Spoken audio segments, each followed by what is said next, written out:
మీలో ఎంతమందికి నెయ్యి మరిగించడం అంటే ఇష్టం ఉండదు. అది మరిగేటప్పుడు వచ్చే వాసన మహా చిరాకు.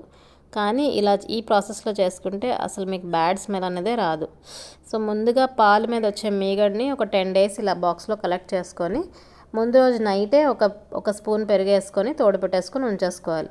సో మర్నాడే ఎందులో అయితే మీరు నెయ్యి మరిగించుకోవాలనుకుంటున్నారో అది ఒక కడాయి తీసుకొని అందులోనే డైరెక్ట్గా అది వేసేసుకున్న తర్వాత విస్కర్తో జస్ట్ హ్యాండ్ విస్కర్తో మజ్జిగ చిలుక్కుంటాం కదా కవ్వంతో జస్ట్ ఒక 5 మినిట్స్ మీరు టైం చూసుకొని ఒక 5 మినిట్స్ చిలుక్కుంటే చాలు, మనకు బటర్ అనేది సెపరేట్ అయిపోతుంది అనమాట. చూసారా, ఇలా ఫాస్ట్గా చిలుక్కోవాలి.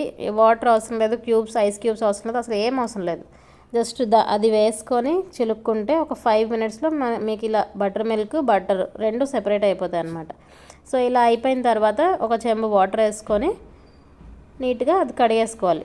ఆ మజ్జిగ అనేది నేనైతే వంపేస్తాను, ఎందుకంటే చాలా 10 డేస్ అయిపోతుంది కాబట్టి అవసరం లేదు ఇంకా. సో అలాగే ఒక 3-4 టైమ్స్ ఇదే సేమ్ ప్రాసెస్ రిపీట్ చేసుకోండి. వాటర్ వేసుకొని మంచిగా వాష్ చేసుకొని ఆ వాటర్ అనేది వంపేసుకోండి. ఒక 3-4 టైమ్స్ ఇలా చేసుకున్నప్పటికీ మీకు అసలు మరిగేటప్పుడు ఆ స్మెల్ అనేది రాదు, బ్యాడ్ స్మెల్. చాలామంది ఇది వాష్ చేసుకోరు, వెన్నని వాష్ చేయకపోతే మనకి ఆ మరిగేటప్పుడు స్మెల్ అనేది చాలా బ్యాడ్ స్మెల్ వస్తూ ఉంటుంది అనమాట.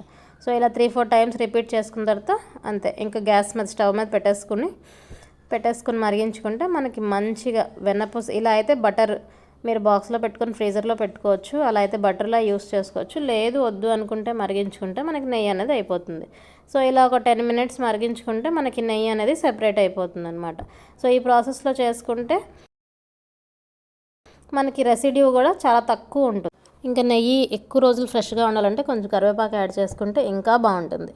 అంతేనండి, నెయ్యి రెడీ అయిపోయింది. గుమగుమలాడే నెయ్యి మంచిగా రెడీ అయిపోయింది. ఇది చల్లారాక ఒక బాటిల్లోకి తీసుకుంటే మనకి 1-2 మంత్స్ నిలవ ఉండే నెయ్యి అసలు ఏమి పాడవ్వదు, మనకి స్మెల్ కూడా అసలు ఏమి మారదు.